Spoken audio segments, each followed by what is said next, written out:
right, ready? Ready? Okay. Welcome back, everyone. It's another episode of Making Waves, a Lakehouse Studios podcast. And today I have my friend Alex. Alex, cheers. Cheers. Thanks for having me on. Yeah, thanks for coming on. And I will say, too, you know, every podcast we usually share a nosh or a drink, so I appreciate enjoying a bourbon as we talk about life, liberty, pursuit of happiness, and you. Absolutely. So cheers. Can't drink alone. Exactly. Can't drink alone. Oh, that's good. Very good. I love Very this good. bourbon. Yep, absolutely. Yeah. But yeah, so JJ, thanks for having me on. I was telling you before, I've always wanted to be on a podcast. Yeah. And thanks for having me on, because this is actually my first time ever on a podcast, which I'm really excited for. And I'm excited to talk about myself, get to learn more about you guys here, and just kind of see where the conversation goes. So Absolutely. Yeah, for sure. Well, Alex, I know I've known you for a little while. Tell us about your business, tell us about your background, and we want to hear all about Alex. Yeah, absolutely. So my name's Alex Sanchez. I'm a mortgage broker / mortgage loan officer with Beneficial Mortgage is the name of the company that I'm with. I've been a mortgage broker for a little over 3 years now. I've been in the mortgage industry for about 6 years now in total. So I feel like I know everything there is to know about mortgages. I started as a mortgage underwriter when I first got into the industry, and then I realized I'm way too social to be an underwriter. Like, I need to be in front of people. I need to talk to people. I need to help people. So made the transition, got my broker license at the end of 2022, and I've been doing that ever since. So that's kind of what I got going on right now. I love it. I love every single aspect of it. And I will say, what a great field to be in, especially nowadays. And I will say, there's some fields that it's just like, I know like the surface level, but just to have a guide such as yourself, just to navigate people through mortgages, because there's a lot that entails it. And like, I mean, I couldn't tell you all that. And I know that I look up to people such as yourself to be that guide, to be that resource to help me actually like navigate and make sure that I'm making the right decision. No, absolutely. You know, and it's scary. Like, trying to buy a house is scary. Like, I'll tell you this, like, I still remember, like, when I look back, before I even got into the industry, like, what did I know about buying a house before even, like, knowing anything? I used to think that, oh, you need to have an 800 credit score. You need to have $100,000 at least in the bank. You know, like, these are everything that I thought that you needed to buy a house. And then you learn more about it, and you realize buying a house is actually a lot more obtainable than people think, right? It is. And, you know, I learned that, and it's like, that's kind of why I made the transition to be a mortgage broker, is because I want to be able to explain that to people and educate people. It's like, no, this is actually very attainable, you know? Because a lot of people, you know, they're scared of it. Like, you know, the word mortgage, it's scary, right? It's like, that's an adult term, you know? Like, adults take out mortgages. I'm not an adult, you know? I'm 28 years old. Sometimes I still feel like I'm 18, you know? It's like, I'm not an adult. I don't need a mortgage. But, you know, when you actually break it down with clients or consumers, anyone who's thinking about trying to buy a house, they think that they can't afford it. And then you break it down and they're like, wow, like, actually, I can't afford this, you know? Exactly. Sometimes that's like my favorite thing to do. Like, when you talk with somebody, you meet someone for the first time, they say, Alex, I want to buy a house. I'm just not ready to buy a house. And it's like, oh, let's actually like look into it. And I start asking those follow-up questions, you know, like, okay, like, what about this? How much do you have in savings? How much are you willing to contribute? This, that, the other. And you're actually well more than qualified to do this. And they're like, no, I'm not. It's like, you know, my mom and dad said I still need to save up more. And, you know, it's like, well, let's see what happens. The next thing you know, 30 days later, we're sitting at a closing table. There we go. You know, those are my favorite stories. It's like, because like I said, it's a lot more obtainable than people think. And that's why, you know, I'm excited to be on this podcast with you, because I love talking about that stuff. You know, there's somebody out there right now that's just, do I make the move or not? Like, am I ready? I don't know if I'm ready, but, you know, you never know unless you have that conversation to see. You know. Absolutely. And that's why I appreciate what you do. And also, I know you're a people person, so it's good to actually have those conversations with individuals, because I will say most of the people I talk to, they're scared. They're scared of change. They're scared to step outside their comfort zone. They're scared of failure. So I know that at first, like when it comes to like, oh, can I even afford a home? Like, you already are sowing your like thoughts of just like doubt that it's just like, I can't do this. Yeah. But when you actually talk to individuals like you, it's just like, no, like you're actually perfectly fine. Like everything's going to be okay. Exactly. I think it's because it's the unknown factor, and so many people just like go to the worst place scenario. But it's just like, realistically, most of the time you're gonna be a-okay. It's gonna be fine. Exactly. Yeah. And you know, like, I'm the type of person too. Like, I can't speak on behalf of every loan officer, because every loan officer, they're like, oh yeah, come on, let's get you a house, right? But for me, you know, like, my business model is about doing right by people, right? I got to do right by people. And, you know, so many people come to me, they want to buy a house, right? And I'll be fully honest. It's like, you're not in the spot to do it right now. But if you do this, this, and this, 6 months from now, a year from now, you'll be in the perfect spot to do it. Exactly. Right? And, that's the thing too. It's like, I tell people the hardest part about buying a house is just getting started. Just getting started. Just pick up the phone and ask. If you're ready, I'll let you know you're ready. And if you're not, hey, you're not. And here's why. And here's what we need to do. Exactly. And those are also some of my favorite stories. And I tell someone, hey, not quite yet, but if we do this and we do this and we do that, and then sure enough, a year later, there we are sitting at the closing table. Those are also some of my favorite stories too. Because, it's like, again, they come in, they're so excited, they want to buy this house, and it's, you get that news that you can't do it, unfortunately, but it's like, I got something to work towards now, right? Absolutely. It help them set their goals. Hey, after 3 months, this is where I want to see you, right? And I'll follow up with them. Hey, did you do this, that, and the other? Oh, no. And I tell people all the time, it's one of my favorite phrases. I'll be like, hey, you can't buy a house now, but in a year, if we do these steps, we can. And during that time period, I'll be your accountability buddy. I'll help hold you accountable to those things, right? You say you want to have an extra $5,000 saved up, well, I'll call you in 2 months. We'll see where we're at. And if we're not, what can we do differently? How do we change that lifestyle or the income, whatever we can do to get you to where you want to be. Right? Exactly. So that's what I really love about the job too. That's incredible. Yeah. And kudos to you. Yeah. No, absolutely. Yeah. Because I feel like a lot of mortgage people, they don't take the time to help with somebody.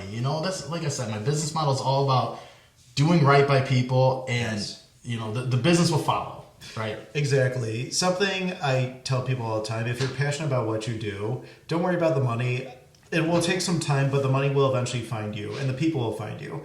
To me, I'm not a transactional person. I'm very much a people person like yourself, so I love building those relationships. And it's good to hear that as well, just because I do know industries where I've seen very transactional relationships. Yeah. And to me, I don't want that. I want to get to know you and be comfortable with you, especially when I'm making big investments and big decisions. Absolutely. So the fact that you're actually doing that, amazing. Absolutely. No, and I agree. I try to, to me, my motto is, you want to be relationship driven, right? Relationship driven, not transaction driven. Yeah. Because relationships, that's what gets you business, right? You show someone that you genuinely care about them, they're going to tell more people about you. Right? Exactly. It's not that, I was the cheapest, I had the best interest rate out there, right? Because I'm sure there's better rates out. I guarantee you there's some lender or loan officer that will do it cheaper. I guarantee that, right? Yeah. But will there be a loan officer that cares as much as I do? I don't know about that, right? And showing that you genuinely care, you build that relationship with the client, they're going to tell 3, 4, 5 more people about you. And that's how I built my business, That's awesome. And that's the way to do it, right? It's relationship focused, not transaction focused, right? Exactly. But yeah, that's why I had to make the change. Like I said, I used to be an underwriter. I used to be behind the screen, fighting, how do I get this person approved? And great, I figured it out. Awesome, you're approved. But then who do I talk to about that? I'm not calling the client, hey, congrats. It's the loan officer that's doing that, right? Exactly. And it's I want to be that person. Not only can I get you approved, but I want to be able to deliver that good news and everything too. That's one of my favorite things about this job too, is someone, the phrase in our industry is clear to close. Oh, you're clear to close. That means you pass underwriting, all the hard parts over, no more documents that you got to send me. And when you're clear to close, that's the breath of relief for a lot of these buyers, right? Exactly. And that's one of my favorite things. Hey, you ready to be a homeowner? Because we're clear to close, right? Those are some of the best calls. And it's such a rewarding industry. It's a very rewarding industry. It can be a hard industry. We have hard conversations with people. Things happen, right? Things happen. Something falls out with the financing, or something happens with the sellers, and you lose that house. But I'm a firm believer that everything happens for a reason, right? If it's not this house, something else is going to be meant to be. Let's find the path to get there. It's true. And I'm glad you have that mentality, because sometimes things fall apart for something better to fall together. Absolutely. That's my slogan. And you know what? Everything does happen for the right reason.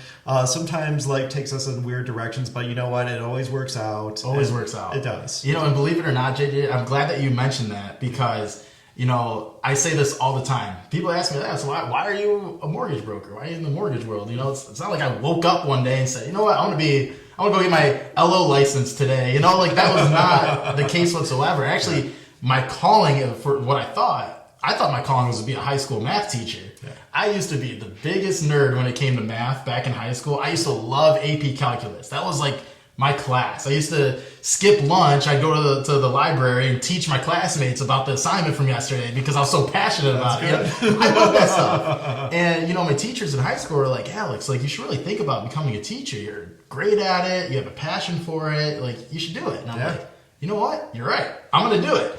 So I went to Michigan State, go green. I had to represent with a little bit of East Lansing apparel today. There right? you go. And, I went to Michigan State because, I thought that was my path. I wanted to go into education. They had a phenomenal education program. So I went to school there. I became a math major, believe it or not, right? That's how big of a nerd I am in math. I was a mathematics major, and I had a focus in education, thinking this is my career path. I'm going to be a high school math teacher, right?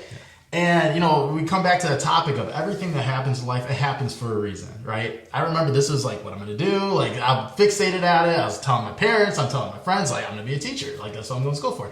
And I remember my freshman year, we went to orientation, and I had to meet with my academic advisor.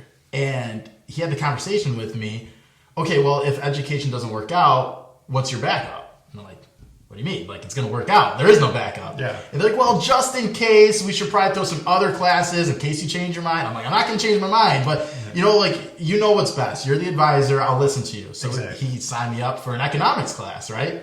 I'm like, I don't need economics, right? I'm a math guy, right? But anyway, so I listened to him. I took an economics class my freshman year. I went to that class, and I was like, dang, economics is really cool, right? I started nerding out over that, too. I had a really great professor. I'm like, this is awesome, And so I had to take more electives. So while I'm doing math and education, I'm like, I'm going to take some economics electives. So that's what I did. For the first freshman, sophomore year, I took all these econ classes. Who does that? Most people take these blow-off classes, classes with their friends. I'm taking economics, right? That's true. And, come back to the story of how everything happens for a reason, right? One of the classes, or for to get into the College of Education, I had to shadow at a nearby middle school in East Lansing, right? And the teacher I was partnered up with, she was amazing, right? I say to tell people, she reminded me of Miss Frizzle from the Magic School Bus, right? There you go. All the kids loved her. I loved her. And she was so passionate about her job. She had kids that struggled in her class, but she would show me before class, hey, for this assignment, I'm personalizing this part just for them. And I'm like, wow, this teacher really cares, right? That's awesome. And then the lesson happens. I'm the adult in the back of the room watching it play out. I'm thinking this is going to be great. Little Johnny's going to love his assignment. And, little Johnny hates the assignment, or they're crumbling up the paper and they're throwing it in and say I'm not doing it. And it's these sixth graders, right? Little sixth graders, what's going on? And, I get it. They're immature, this middle school. But, it really got me thinking. I was like, I love helping people. I love math, right? I nerd out by that stuff. I love helping people. But can I be in an industry or in a profession that the people don't want the help? You know what I mean? You start to sit and think, it's sometimes these kids, they're at school because they have to, not because they want to. Yes. I want to teach them. I want to be able to educate and groom them into young humans, I love that aspect, but if they don't want it back, it's is this the right industry for me? True.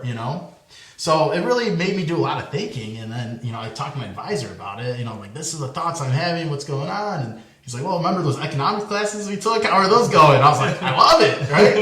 And, I ended up making the decision that I pivoted away from education. And I actually picked up an additional major with economics. So my junior year, my senior year of college, it was a lot of schoolwork. But, I did it. And it was great. But it's what do I do now? Exactly. I'm not going to be teaching anymore. So, what's the next career that has to do with math, economics, mortgages, right? Yeah. And everything just kind of connected, right? Everything just made sense. And then, like I said, I got my job as an underwriter. I love being behind the scenes. I love figuring out the puzzles to people's finances. How do I get them in this loan?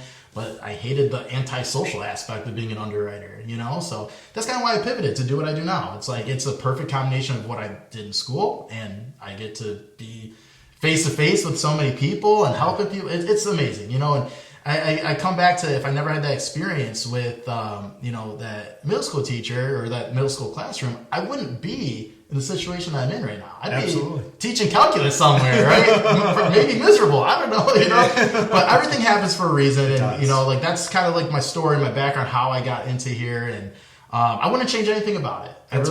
That's great. Yeah. Well, not only do I love the passion that I see, but just the story and the journey that you've been through in order to get here, it's incredible. And I'm glad that you went through everything and all the experiences that you did, that you are in a field where you're happy, where you're doing great. Absolutely. And you're making those relationships. Like, it couldn't have worked out better. Absolutely. So, yeah, you know, I had a high school teacher. I'll give him a shout out, Mr. Daly, right? Maybe he's watching. He has his own podcast too. Maybe I'll get on his podcast one day. But Mr. Daly, he's retired for a few years now, but he's been a huge inspiration in my life and, you know, many of my former classmates' lives too. And he used to always say, if you love what you do for a living, you will never work a day in your life, right? Yeah. And I seriously, I'm so proud to say that since I made the transition to being a broker, I feel like I've never worked. I've never worked because I love what I do, right? I love what I do. I love helping people. I love seeing the smiles on their faces. Sure, I got to make hard conversations or do hard conversations, but, you know, that's every industry. Yeah, every job, you got to have hard conversations. But, you know, it's like, how can I turn those hard conversations into positives, right? Exactly. Hey, we can't do this, but here's what we can do, right? Hey, if we do this for the next 12 months, this is where you could be, right? And you plant those seeds early on, and eventually you get there, right? Exactly. And it's so rewarding. So it is. I love that, and you know, hopefully everyone feels that, you know, with their job. It's like, this isn't just a job to collect a paycheck. This this is what I do. Never work a day in your life, you know. I love that saying, and I'm glad that I found that. So I'm here for the long haul. Good. Here for the long haul. That's good. And again, I'm glad that everything worked out where you found that passion. My philosophy has always been, do what makes you happy, because, again, don't worry about the money. It's going to take some time, but it will come to you. But You're going to be so much happier. And unfortunately, I have seen a few people, and in fact, some kids that I even knew in college, where it's like, I would ask them, why are you picking this field? Oh, it's because I know I'm going to make a lot of money. It's just like, but are you passionate about it? Right. And they're like, JJ, what are you talking about? It's just like, that's not what society's built on. I'm just like, I think you need to rethink your values and goals. And sure enough, some of them who I'm still connected with, it's just, they switched careers because they weren't happy with it. And there's one girl specifically, her name's Megan, and also used to go to state. Talking to her and knowing her for a number of years, and shout out to you, Megan. I'm sure you're watching this. But she wanted to go into genomics. Okay, so the study of the human genome. And I'm just like, okay, you know, what really inspired you? And she looked at me, and I'll never forget, I was in her dorm with her roommate at Lansing, and she looked at me and just inspired me. What are you talking about? I'm just like, well, you're doing this for some reason, right? You know, it's just you want to maybe help figure out you know, more about the human genome and how we could figure out different diseases and things like that. She's like, I mean, that's nice, but more it's just I saw that you get a really hefty paycheck. If you go into this field, I'm just like, are you sure you're gonna be happy with this? She's like, oh yeah, I know what I'm doing. Sure enough, I saw that she switched jobs a few times. Oh my gosh. Yeah, you know, that's a perfect example. You know, it's life's not all about making money, right? Yeah. It's about doing what you want to do, right? Yeah. You know, money will follow. Money will follow. If you're passionate what you do and you're good at what you do and you show that you genuinely care of what you do, money will follow. Whether it's a commission job like myself, right? Because I'm not going to lie, I make commission. I don't make money unless I close on a deal. I don't get paid for talking about mortgages. I get paid for closing deals on mortgages. But, you know, the more people that show I genuinely care, the more people I get referred to, the more people I can help, right? It's a big snowball effect. Exactly. And, but I forget where I was going to go with this, but, you know, you're absolutely right about, it's not all about money. It's not all about money. And, you know, it's sad, you know, because, even talking from a personal standpoint, you know, when I was fresh out of college, I had a great job. I was a team lead in underwriting. I was in charge of all these people. You know, I had tons of responsibilities, which is it came with a good paycheck. Don't get me wrong, but it was so draining. You know, it's I love what I do with underwriting, but being in charge of people and having to do extra tasks and this and that and the other, it's draining. It's a lot. You know, sometimes those high salary positions, you know, it's not worth it. Because I could tell my work-life balance wasn't there. You know, at the time, I had a long-term girlfriend. Our relationship was falling apart because I'm too worried about my work. You know, what's going on here? And it's you know, sometimes making a lot of money isn't what it's all about. It's trying to find that balance. Do you want to make money? Absolutely. Yeah. No one can live for free, right? But at the same time, it's about finding what you want to do, because that's going to make you an overall happier person. It's going to make you give you a much better work-life balance, and you're just going to be happy all the time. You know? You're going to want to do things. You know, there's nothing worse than hey, you want to go out and get some drinks? Oh no, I had a rough day at work, so I'm just going to stay in. It's really? Because I had a great day at work. I'm ready to go out. You know, that's how I try to see it. You know, like I'm a firm believer, positive mind leads to a positive life, and it comes to your work, right? That your work is what starts that. Absolutely, 100%. Yeah. Well, you know what? Something my dad would tell me, and rest in peace, Dad. It was actually his birthday a few days ago. Rest in peace. We'll drink to him. Yeah, cheers. Thank you. Ever since I was a kid, his advice is, JJ, whatever you do in life, just be happy and passionate about it. Whether you're a garbage man or, you know, a CEO of a company or run your own company, just be happy and passionate, because life is too short. We're not necessarily guaranteed a tomorrow, and just to know that you were happy and fulfilled and rich is doing whatever, you know, made you actually like wanting to do what you want to do is totally worthwhile. So I totally agree with him. That's why I actually came into this field, because ever since I was a kid and hearing those words of wisdom from my dad, I told him I wanted to like be a designer, because I was always drawing with like crayon and paper and pencils and all of that. And he's just like, then you should. And hey, I never stopped following my dream, and now we're doing podcasting too, but still designing all the time. I love that. That's awesome. You know, that, and it's always nice to have, like, you know, you're like, your parents are always going to be your rock. You're always going to be your biggest supporter, you know, like whatever you do, you know. Even like me making the transition to an all-commission job, it's scary, you know, but I saw the potential. I saw the, like, I could visualize myself being successful. I could visualize myself like, hey, no, like, I can build a good referral base. Like, I can do this, right? And having your parents being your biggest supporter, like, it pushes you that much more to just continue to be successful, right? Absolutely. And probably the same thing with you and your story about your dad. You know, it's like, that's probably what pushes you and motivates you too. And it's like, because he believed in you. He wanted you to do this. It's like, do to the best of my abilities. Right? Exactly. 100%. I love that. Yeah, thank you. Thank you. I love that. Well, I am also really curious to ask you, just because I've been talking to a lot of people about just like the market lately, and just like, I mean, how that's going to affect real estate and mortgages. Yeah. Like, hey, do you have any insight or anything you want to share with us? I know that is kind of a big one. Yeah, you know, I wish I had a lot of industry insight, but you know, like, because I get that question all the time, you know, people trying to either purchase or refinance with me, you know, like, hey, now's a great time to refinance. Oh, but what if rates go down? And like, what's going to happen? You know, like, will they go down? Will they go up? You know, no one can predict, but what I tell people is you can make your best educated guess, right? There's two aspects, in my opinion, there's two aspects that control interest rates. The first one's inflation, right? What's going on with prices around us. And number two is what am I trying to say right now? Like unemployment. Well, unemployment. What's going on with the job market, right? Unemployment is a huge impact on interest rates. And what the feds talk about, like when they, you know, the Fed meeting's coming up. What the feds talk about is what's weighing more, inflation or unemployment, right?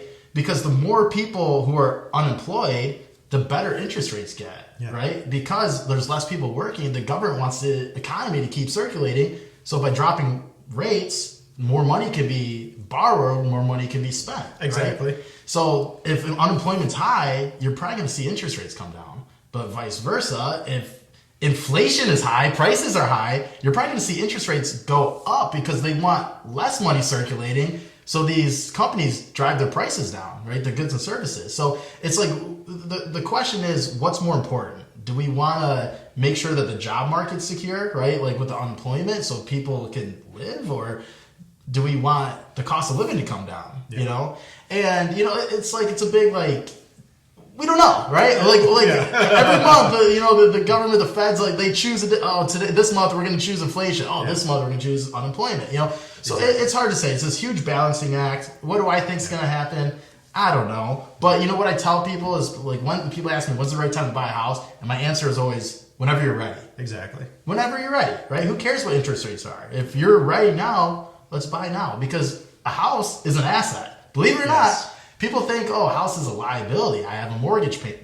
You know, I got to redo my furnace. That's just part of being a homeowner. It is. But your house is an asset. Like your home value grows exponentially every year. It's an investment. It's an investment. And though it may seem intimidating in the very beginning, in the long run, I agree with you, totally worthwhile. And a lot of people don't necessarily think about the long term. They think about just like the surface level, just like, the next, like, I know once when I buy this property, buy this house, like, you know, what's going to happen afterwards. It's just like, well, you can't think about the present. Like, you got to think about the long term. Exactly. Exactly. You know, I tell people it's no different than investing your 401k. You put money into it every week, and You watch it grow. Well, same thing buying a house. Like you pay your mortgage payment, but your home value is going to keep growing. Exactly. And you're paying down your principal. Like eventually, like tell people all the time, like if you get a 30-year mortgage, oh my God, I got to pay for interest for 30 years. But like, what are the odds you're going to stay in the house for 30 years? You're probably going to end up selling it. Or you're probably going to refinance it when rates do come down, right? Exactly. Like, what are the odds you're going to stay in that 30-year mortgage for the whole 30 years? It's probably not going to happen, right? Exactly. So if you can afford the house, I say get it, let your home value grow, and then eventually, like you're going to start a family, you get married, you're starting to have kids, right? It's like, well, I need a bigger house. Well, guess what? That investment that you purchased 5-10 years ago, well, look how much it's worth now. You sell your house, you can get that next one, and you're not paying anything out of pocket because you can roll your proceeds, your equity into your next home. Right? Exactly. And you know, so I tell people like, or people, it's too expensive, rates are too high, I'd rather rent. But I tell people your rent payment is 100% interest, right? Your mortgage might be 6% interest, but your rent that you're paying your apartment's 100%. You don't get any of that money back. At least with your mortgage, you can get that money back when you decide to sell and move in the future, right? So it's a great investment. Answer your question, what do I think rates are going to do? I don't know, but I think that if you're ready now, it's a good time to have the conversation now. I agree. I agree, and I couldn't agree more. Actually. Yeah, that's great. Yeah, and I will say, I know with the market, like I try and watch it all the time. I'm a big stock investor, so I always try and watch the market in a slightly different fashion, but I mean, same principle, which is I'm trying to think of the long run, and there's going to be times where it goes up and down. You kind of just have to stick to the course, and whatever happens does happen. I mean, it all does work itself out. Exactly. And not every day is going to be perfect. Like, obviously, things come up and down. We just got to ride the wave. But, you know, after a while, long term, like I always think long term, you're going to see that return. You're going to see that investment, and you're going to be happy you made that decision. Exactly. No, 100%. You know, like I have my own investment accounts, but it's like, I couldn't tell you what's happening with them, right? You just set and forget it, right? 40 years from now, when I'm, retiring, I'm like, hey, I'm glad I made that investment so long ago, right? Yeah. And it's kind of like the same thing with buying a house, right? There's no difference. It's like, it's an investment. It's a tool. It is. Buying a house is an asset, right? And tell people all the time, and don't be scared of it. It's just another investment tool for yourself. And you get to live in it. You get to decorate it how you want. It's fun, right? It is. I bought my house during the pandemic in 2020. And that was crazy times. People are like, oh my gosh, interest rates were in the 2%.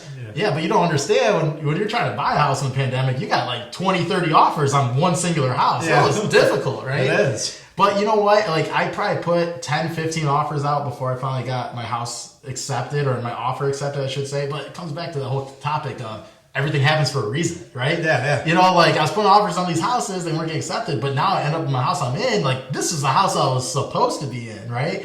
But at the same time, I had so much fun house hunting. I loved it. When you're there, like, oh, I can see my TV here. I can see my couch over here. Exactly. Oh, this is give me the basement setup. Like visualizing all that in every single house was so much fun for me. Regardless if I got my offer accepted or not, I had a lot of fun with it. So that's my advice is people house hunting now. It might seem discouraging, but hang in there because it's gonna happen, right? It's gonna happen. You're gonna find the right place. Exactly, 100%. Yeah, that's so awesome. Yeah, absolutely. I could talk about houses and mortgages for forever. Yeah, so I don't know how long this podcast goes, but I mean, technically, you could go on for a while if you really wanted to. I mean, we're just happy to have you and just talk about these things. Yeah, no, I appreciate it. Well, something slightly off topic. It's just like I know you're a big Lansing and MSU fan. That's right. It's just like I respect MSU. I was gonna say, no, I can't believe this. Yeah, and I know Mike, who's watching this right now.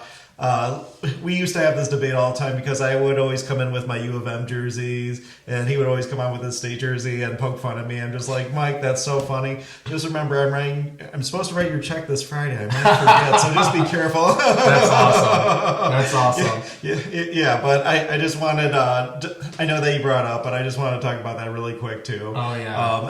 And also, I was going to ask you too, where do you see, the teams going in the future? I know for me, I'm very disappointed. We lost to Ohio State, just like Ohio. Well, first off, let me say this. Michigan State, we're a basketball school. Yeah. Right? Basketball team is doing phenomenal right now. Yes, they are. They did just have a great game against Duke, but Duke was ranked number 4. We were number 7, but it was a great game, back and forth. It's fun. Those are like that's what the atmosphere that I miss most about being at Michigan State. It's atmospheres like that, right? Like when I went to school there, is Cassius Winston was the junior, made the Final Four run. I went all the way out to Minneapolis with we packed a van. We're going. We drove out there. I miss that atmosphere so much, those memories. And, that's what I love most about like the sports program, especially basketball, football. Maybe next year is going to be their new coach. It's going to be great. But, especially basketball, like a lot of my memories happen in the Breslin Center from being a student there, And I used to get jealous. All these players like, oh, I'm going to take a redshirt year so I can stay for a 5th year. I'm like, if I could redshirt, I would definitely be in the zone one more year. Right? But, I had such an amazing time at Michigan State. It was like a lot of my friends, majority of my friends that I've met in my life that are still in my life today all stemmed from Michigan State. That's awesome.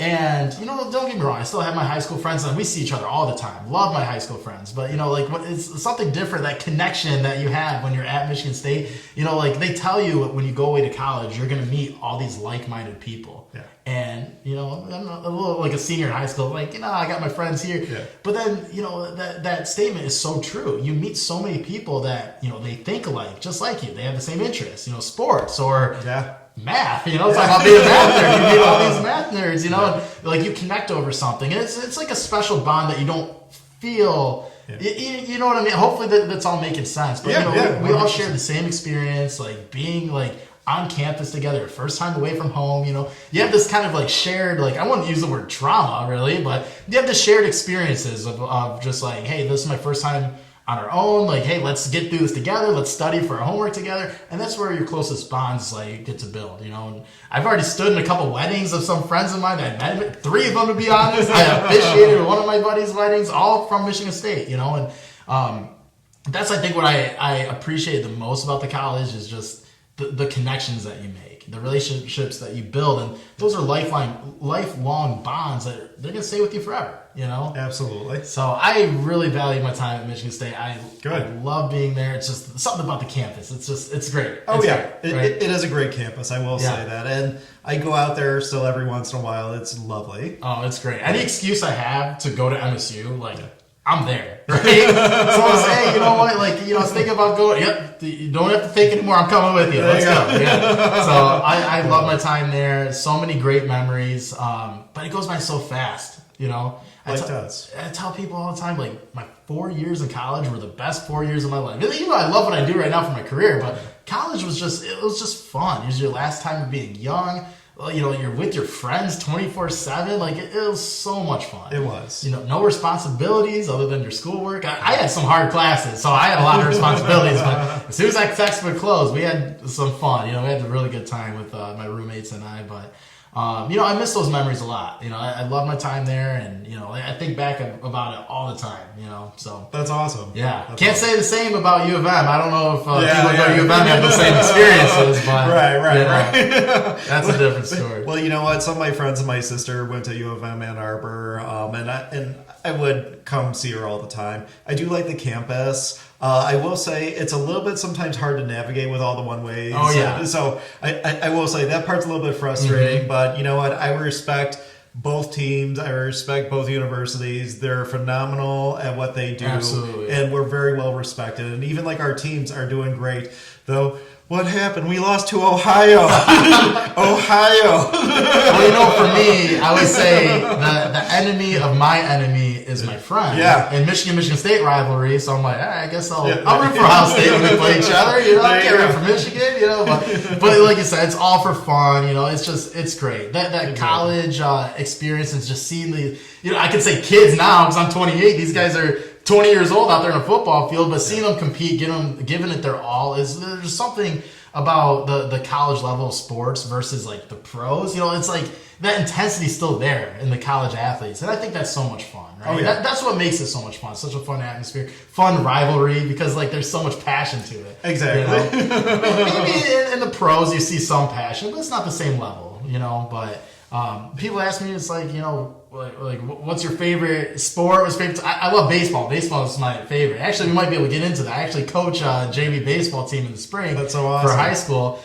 Baseball is always going to be the best, but there's something about college sports that really draws you to it. March Madness time, so much fun. Exactly. Yeah. Well, I get excited for college sports, and nothing against the more the higher end kind of bigger games, but something about just college sports, I don't know, it's still like a fun like experience. It's something that like a lot of my friends and I bond over. Yeah.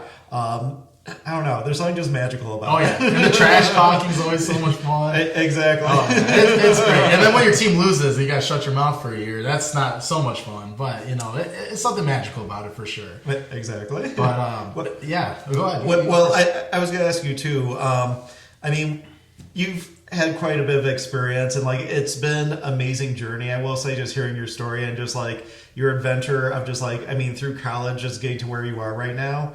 I mean, my question for you is, if someone was starting off in your field, like let's say like a new kid, like in college, wanting to actually navigate to like a similar, like, I mean, like kind of like area to where you're at, what are some of the like challenges that you expect, or like what's some advice that you would give them? Yeah, you know, that's a great question, you know, and I actually love this question because like the educator in me wants to teach people how to get into this industry, how to be successful. And, you know, usually I just tell them my experience. Like, hey, when I was brand new, this is what I did. This is what worked, you know. And my biggest piece of advice is, if you're going to bet on anyone to be successful, you might as well bet on yourself, right? Yeah. You got to bet on yourself. You have to be confident in what you do, right? And you have to be willing to take on those challenges, or willing to learn something new, right? It's not easy. Being a mortgage broker was easy. Everyone would do it, right? But there's so many compliance rules and terminology and so many new things, but you have to learn, right? You have to learn. You have to be able to be willing to ask questions, right? Yeah. Whether it's someone that you work with, someone who's been in the field for a long time, you have to ask questions. Because I did. When I was brand new, I didn't just show up knowing everything. I had to ask questions, right? So that's my one other biggest piece of advice is, don't be afraid to ask questions, right? Because knowledge is what drives your confidence. Exactly. And confidence is what pushes you to be successful, right? 100%. So that's my advice. Like, don't be afraid to ask questions, right? Because you have to learn. You have to learn by mistakes too, right? You're going to make mistakes. But at the end of the day, this isn't like brain surgery. You mess up, it's not someone's life on the line. It's just a house. Exactly. They can always find another house, right? You gotta be willing to swim with the sharks, right? It's gonna happen, but if you like, it's okay, right? You're gonna get back up. There's always gonna be another opportunity. There's always gonna be another house, but you gotta be willing to accept that you're gonna fail. You have to be willing to ask questions too, right? Exactly. So that's one piece of advice. Another great piece of advice that I did for myself, actually, and you know, this is probably a good topic to bring up. When I was brand new to the industry, I was drawn to this person. His name's Brian Buffini. If you're a real estate agent watching this, like, you guys might know who this guy is. But Brian Buffini, I'll tell you a little background story. He was an Irish immigrant from years ago, right? And his story was, he came to the U.S. with nothing, right? With absolutely nothing. And he was taking a stroll one day, just walking. He's broke as a joke, right? He's just walking, and he sees on this real estate like door, or the window of a real estate company, $1 million club. And he's like, oh, $1 million club? I want to be part of the $1 million club. Who doesn't, right? $1 million sounds great, right? So he says he walks in, he's like, I want to be part of this $1 million club. What do I got to do? Oh, you got to get your real estate license and sell $1 million worth of real estate. He's like, oh, okay, well, he didn't know any better, so he did it. But he started from ground zero with nothing, and he built an amazing database of referrals, and like, he was one of the most successful, I think it was California, one of the most successful real estate agents in California. And he's created his own company called the Buffini Company, right? And, you know, it's designed around real estate agents, right? But it applies to loan officers. It applies to pretty much anyone who goes independent. And he teaches you how to build a referral base from rock bottom, from nothing, right? If you don't know anybody, how do you build referrals, right? And I watched his videos. I took his classes when I was brand new to this industry, and my gosh, it works. You know, it works. It sounds so like a cliche almost. It's like, oh, you know, like, you work by referrals, or this guy, like, listen to the story. But for whatever reason, his story works. So, you know, I tell people, like, if you're getting new in this industry, especially in the real estate, because that's what he focuses on, but it applies to everywhere. You know, like, if you're brand new, like, watch some of this guy's videos, sign up for his classes, because it works. He teaches you how to grow your sphere of influence, right? Yeah. Like, and how do you make connections, so that way these people can refer people to you, because no one's going to know about you if you don't talk about yourself. And you have to talk about yourself to somebody, so you might as well talk about to those close to you, because they're going to share the word of mouth with their referral system and their sphere of influences. And he talks about sphere of influences, like, you know, he categorizes, you have your A tier, your B tier, your C tier, and it's like, your A people are your closest to you, right? Those are the ones who are always going to refer you business, right? Yeah. But then you got your B people. These guys are also close to you, right? But they're not as close as your A's, And you got to see people you interact with. Maybe they'll send you a referral, maybe they won't. But he talks about his business structure. How do I get my B's into A's? How do I turn my C's into B's, right? And, that's the classes that he teaches is exactly how to do that, right? That's so cool. I think that's so cool. It really helped me build up my referral network when I first got started. So anyone who's brand new into the industry, not only have confidence in yourself, I would really encourage looking into the Buffini Company. That's what it's called, right? So hey, give a shout out to Buffini. So you're welcome. But it's so true. Like I think that's it really helped push me to be successful and like fairly quickly too. I've only been licensed for a little over 3 years, and I'd say that I've been very successful with building up that referral network. So, like trying to teach it to other people, it's like, this is what I did, and it worked. So it's like, try it for yourself. But the most important thing is you got to be confident in yourself. 100%. Yeah. I agree. Everyone needs that confidence. Exactly. Yeah. Exactly. But yeah, I could talk about this stuff for hours. So we might have to switch to a new topic. Well, 2 things I was going to ask you too. Like, is there anything that you want to tell our audience more about, like your field, yourself, anything else that you would just like our viewers to know about you? Like, it's great. And I tell people like, as a mortgage loan officer, people may classify, oh, you're a salesman, you're in sales, right? Yeah. I never felt like that ever. I never felt like I was in sales. I feel like I'm an educator, right? I educate people. I educate what it takes to buy a house. So that way, the next time you go to buy or you go to refinance, whatever, like what's going on, right? Yeah. That's I was trying to be a math teacher. It turns out I'm a mortgage teacher. I teach people mortgages, right? And I think that's what differentiates myself with my competition is like, I'm not out here for a paycheck. I'm out here to teach, right? I want to teach. I want to educate. And honestly, I think that's what really makes me stand out. People that come to me, they already want to buy a house, right? I don't have to sell them on why they need to buy. They already want to buy. But one thing I do have to sell is my trust, right? I got to be able to sell why should I be the one to help you get that house? Because they can call anyone. They can call their bank, they can call their credit union, right? Or they can call myself, or they can call another mortgage broker. But what's going to differentiate me from these other people is that I genuinely care. I care. I want to make sure they have a great experience. I want to make sure that you understand what's going on.